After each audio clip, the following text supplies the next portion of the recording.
2 Mga Hari 11.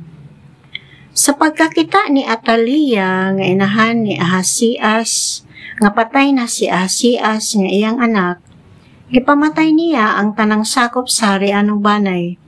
Apan si Joas, usa sa mga anak ni Ahasias, giluwas ni Joseba, nga iyaan sa bata ug anak ni Hari Jehoram ug igsuon ni Ahasias. Gitaguan niya ang bata ug ang yaya sa bata sa usa ka sikretong lawak sa templo, busa wala maapil pagpatay ang bata. Sulod sa 6 ka tuig, gitaguan ang bata uban sa iyang yaya didto sa templo sa Ginoo. Samtang maoy nagmando sa nasod si Atalia, ingon nga rayna. Sa 7 tuig, gipatawag sa pari nga si Jehoiada ang mga opisyal sa mga gwardiya sa hari o sa mga gwardiya sa palasyo o gipaadto sa templo sa Ginoo o gipauyon niya sila sa laraw nga iyang buhaton. Gipakita niya sila sa anak sa hari nga si Joas. Giingna niya sila, mao kini ang inyong buhaton. Usa sa 13 ka bahin ninyo nga walay buhat sa adlawng igpapahulay, maoy magbantay sa palasyo sa hari.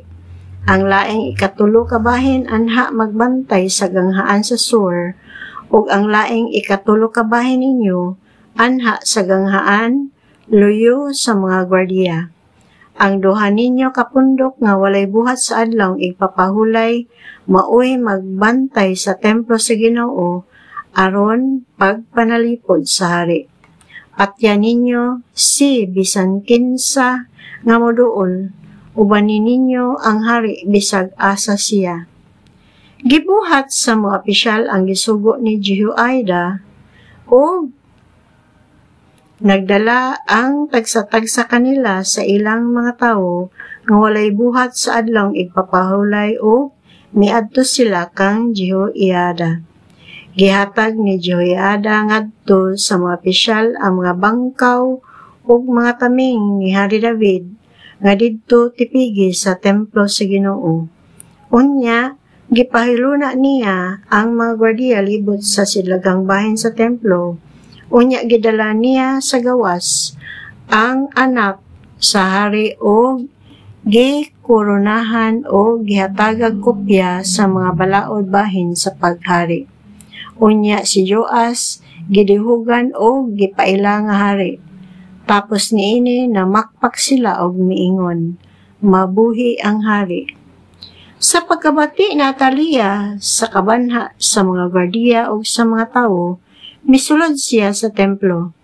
Nakita niya ang hari nga nagtindog duol sa haligi sumala sa naandan o diha tupad kaniya ang mga opisyal sa mga gwardiya o ang mga trompetero ug nakita usab niya ang katawhan nga nanagmaya ug nagpatingog sa mga trompeta.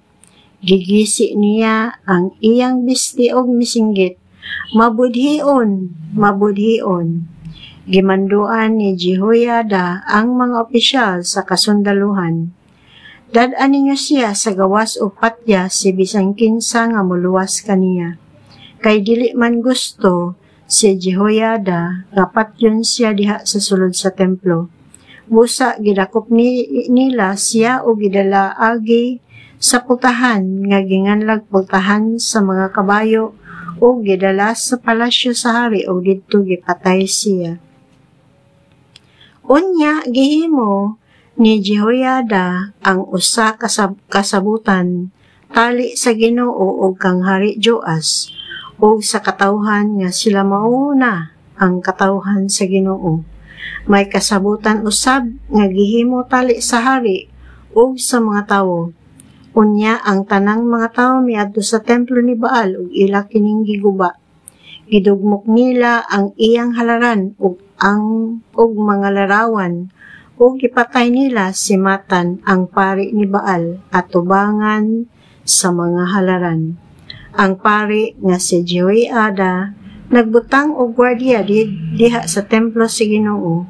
Unya, iyang gidala ang mga opisyal ug ang mga gwardiya ug ang tanang mga tawo ug ilang gihatod ang hari ngadto sa palasyo.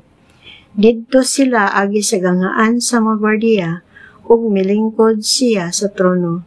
Busa naglipay ang katawhan ug nagmalinawon ang syudad, tapos nilapatya si Atalia didto sa palasyo sa hari.